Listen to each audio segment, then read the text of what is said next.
लड़के ने सबसे मजबूत पुनर्जनन क्षमता को जागृत किया, जिससे उसे किसी भी तरह की चोट से अपने आप ठीक होने की क्षमता मिली। लेकिन उसके लिए यह सबसे बेकार की क्षमता है। चोट लगने के बाद कोई निशान न छोड़ने के कारण शिक्षक और पुलिस कुछ नहीं कर सकते। एक और कारण यह है कि उन्हें सरकार से विशेष उपचार मिला है। 10 साल पहले एक अलग दुनिया का द्वार खुला और अनगिनत दानव उस द्वार से बाहर आए। साथ ही जागृत होने वाले लोग भी आए, जिन्हें शिकारी कहा जाता है। वयस्क होने पर वे शिकारी के रूप में सरकार की मदद कर सकते हैं और दानवों को मार सकते हैं। चोटों से ठीक होने वाला लड़का हर बार घर लौटकर अपनी माँ को सुरक्षित होने की खबर देता है।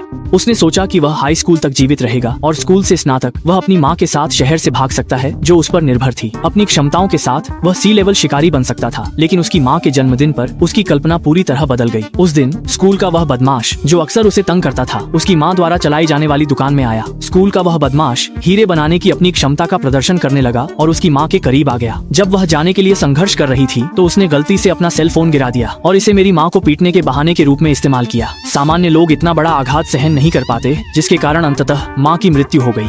लेकिन पुलिस ने इसे संयोग मान लिया। लड़के को पता था कि यह कोई दुर्घटना नहीं थी। वह गुस्से से भरा हुआ उस पहाड़ी पर गया जहाँ स्कूल का गुंडा अक्सर इकट्ठा होता था और उसने जोर से चिल्लाया, मेरी माँ के साथ ऐसा क्यों किया? लेकिन गुंडा इसे गंभीरता से नहीं लेता। उसे इस बात की कोई परवाह नहीं थी। अपने प्रभावशाली परिवार और ताकत के बल पर वे और भी बेशर्म हो गए। उनके दिल में कोई पछतावा नहीं था। फिर उसने एक डायमंड की धारदार तलवार को बुलाया और सीधे लड़के के शरीर में घुसा दिया। लेकिन लड़का पहले की तरह चुपचाप सहन नहीं करता। उसने तेज दर्द को सहते हुए तलवार को खींच लिया। चोटें ठीक हो जाएंगी, लेकिन गहरा दर्द मिट नहीं सकता। गुंडा फिर से हाथ उठाता है। अनगिनत डायमंड की धारदार तलवारें हवा में लटक जाती हैं, लड़के के शरीर को छेद देती हैं और उसे ताना मारता है, तुम्हें लगता है तुम कौन हो? लड़के का चेहरा विकृत हो जाता है और वह नाखुशी से हंसते हुए आगे बढ़ता है। अगले पल अनगिनत बिजली की चमकें फिर से उसकी ओर गिरती हैं। लड़का लाचार जमीन पर गिर जाता है। उसके दिल में निराशा भरी होती है। गिरा हुआ लड़का एक हाथ से गुंडे के टखने को मजबूती से पकड़ लेता है, जिससे गुंडा तुरंत गुस्से से भर जाता है। दोनों हाथों को डायमंड के मुक्कों में बदलकर लड़के के सिर पर वार किया गया। बारिश की तरह हमलों का सामना करने के बावजूद लड़का नहीं छोड़ा। किसी ने नहीं सोचा था कि लड़का उसके मुक्के को काट लेगा। ये गुंडे को बेहद नफरत दिलाता है और जिसे स्लीप डेमन कहा जाता है, उसका एक साथी एक गड्ढा खोदता है और अनगिनत डायमंड की धारदार तलवारों को बुलाकर लड़के को बिना किसी दया के घेर लेता है। इस तरह लड़का हमेशा के लिए अंधेरे में कैद हो जाता है और लड़का अपने मुक्के से डायमंड की धारदार तलवारों को मारने की कोशिश करता है, लेकिन यह बेकार है।